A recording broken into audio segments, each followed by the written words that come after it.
Immobilier versus bourse. Quand la diaspora veut investir en Afrique, la première chose à laquelle elle pense, c'est l'immobilier. Parce que c'est l'investissement qui est censé être le plus sûr, le plus mature, où on ne perd pas beaucoup d'argent, encore entre griffes, parce que tout dépend de la stratégie. Vraiment. Voilà, tout dépend de la stratégie. Vraiment. Et derrière, plusieurs autres raisons qui poussent les gens à plus choisir l'immobilier. Est-ce que les gens auraient plus intérêt à investir dans la bourse plutôt que l'immobilier, selon toi, et pourquoi? L'avantage que j'ai, c'est que je suis dans les deux domaines. Ok. Et les gens vont dire, oh ouais, mais tu préfères la bourse. Comme tu es financier, en tout cas, tu es analytique, tu raisonnes. On va faire, j'aime vraiment la question. Pour la première fois, ça c'est une interview, on a de nouvelles questions. Une étude comparée bourse immobilier en Afrique. D'accord. Et pour te répondre avec la conclusion, l'immobilier en Afrique est plus risqué et moins rentable que la bourse. Ça, je te réponds avec la conclusion. Je te donne la conclusion. Donc, on va commencer. Tu vas te faire des ennemis, hein? Bon, moi, je suis financier. Je vais te donner mes éléments. On donne tes éléments. Et puis, maintenant, en commentaire, on va tous regarder. On va parler d'abord du risque. Je sais pas si tu connais le nombre de terrains qui sont immatriculés en Côte d'Ivoire. Le taux. Je sais qu'il y a pas beaucoup. Bloomfield a fait un podcast en 2019 dessus. 1%. 1% de tous les terrains. Octobre 2019, je sais pas s'ils ont supprimé. Ils ont fait un webinaire, ils faisaient des webinaires thématiques. Ils ont fait un sur l'immobilier. Wow. Ils ont expliqué toute la politique depuis au fouet. 1% des terrains sont immatriculés. Je t'ai dit tout à l'heure qu'on a eu une faillite en 20 ans. Oui. Jean-Yves, tu es quelqu'un d'analytique. Un domaine où 1% des actifs détiennent des titres de propriété versus un autre où on a eu une faillite en 20 ans, quel est le plus risqué? Faut que les gens arrêtent de lire Kiyosaki. C'est ça. En oubliant qu'ils sont en Afrique. J'ai pas de problème avec Kiyosaki. On a tous lu Kiyosaki. Mais vous n'êtes pas aux États-Unis et lui n'est pas en Afrique. C'est clair. Donc ce que vous lisez là, il n'a pas écrit en pensant à nous. Et vous pouvez pas donc prendre ça et puis venir comme si c'était les mêmes réalités. En Côte d'Ivoire, Bloomfield, webinaire, octobre 2019, 1% des titres et des terrains sont immatriculés. Mais ça, donc, c'est au niveau du foncier seulement. Voilà, je vais te répondre sur tous les niveaux de l'immobilier. Ok, on y va. Quand vous achetez du foncier, vous avez 99% de chances d'entrer dans une procédure contentieuse. Puisque l'État qui est l'arbitre peut pas dire qui est le propriétaire. Ça c'est vrai. Ça, c'est une vraie problématique qu'on a malheureusement dans le pays. Donc, vous pouvez pas me dire qu'un domaine comme ça est moins risqué qu'un autre où il y a eu une faillite en 20 ans. Ça, c'est factuel. Maintenant, je vais lire les commentaires comme toi.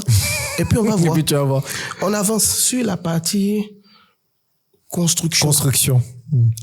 Moi, je suis multipropriétaire. J'ai des terrains, j'ai des maisons. Quand j'ai pris mes maisons, le promoteur s'est engagé à faire toute la maison. Puis après, il n'a pas fait.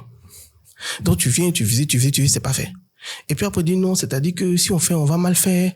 Donc, on va s'entendre sur un genre de... Vous allez prendre de gros œuvres et puis on va vous donner un chèque de compensation. Maintenant, tu as vu sur le marché, la plupart communiquent honnêtement aux gros œuvres. Donc, tu te retrouves avec des projets immobiliers où tu te dis tu vas payer 45 millions, tu vas payer 25 millions, tu vas payer je sais pas combien de millions. Et puis après, on se retrouve avec chacune de nos maisons coûtait 15 millions 6. Pour finir, ça fait 13 millions. Tu te trouves avec le double du prix. C'est ça. Toi qui fais rentabilité, quand un investissement est censé coûter 15, qui finit par 29, ça donne plus le même taux de rentabilité. Donc, Youssouf Karus, dans un podcast de SOA, l'a dit, l'immobilier ici, le taux de rentabilité, on est pour les meilleurs, c'est l'expression qu'il a dit pour les meilleurs à 9.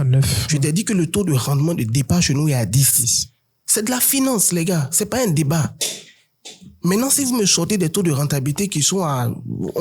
Après, on va parler de stratégie immobilière et tout. Mais ceux qui sont dans le domaine vont te dire, on fait du 8, on fait du 9. Prenez le BOC maintenant, regardez les rendements de la bourse. Vous allez retrouver du 10, du 11 et, comme j'ai dit, qui est en croissance. Donc, sur l'angle de la propriété foncière et des risques rattachés, comme sur l'angle du rendement, du placement, les chiffres qu'on a ici sont meilleurs côté bourse que côté immobilier. Maintenant, tu es comme le vis-à-vis du débat. Qu'est-ce que tu en penses? Bon, moi, après, on a quasiment les mêmes avis dessus. C'est clair qu'en termes de rendement, On va plus s'orienter vers la bourse. Maintenant, certains vont dire, bon, la pierre, ça prend de la valeur avec le temps. Surtout dans un marché spéculatif comme celui de la Côte d'Ivoire où tu peux acheter ton bien aujourd'hui à 50 millions, le revendre à 500 millions parce que des gens ont du cash, vont à brûler. Donc, on aura tendance à aller vers là en se disant, au moins, la pierre est là, ça va jamais tomber, ça va pas fluctuer. Parce que ça aussi, c'est un autre avis de ceux qui sont pour l'immobilier. La bourse peut fluctuer, ça peut perdre. C'est ça, on dit, ah bah, maintenant même ça tombe. Donc voilà. C'est compliqué, tu vois. Voilà. Maintenant, les immeubles tombent partout. Voilà. On se dit que un immeuble peut rester le plus longtemps possible. Et de même, c'est de la rente aussi pour les enfants et les générations. Quel est le rendement de cette rente-là? Tu vois. Forcément, mais après, ceux qui investissent dans l'immobilier, est-ce que c'est vraiment pour une histoire de rentabilité? Ça, c'est une autre question. Et quand je reprends les mots de Youssouf Karus, il dit, il y a un affect, quelque chose qui me plaît, j'aime. En fait, je pense que l'Africain a besoin de posséder. Moi, je suis financier. De posséder. Je veux ramener les gens à des chiffres. C'est ça. Je fais pas la bourse parce que j'aime ça.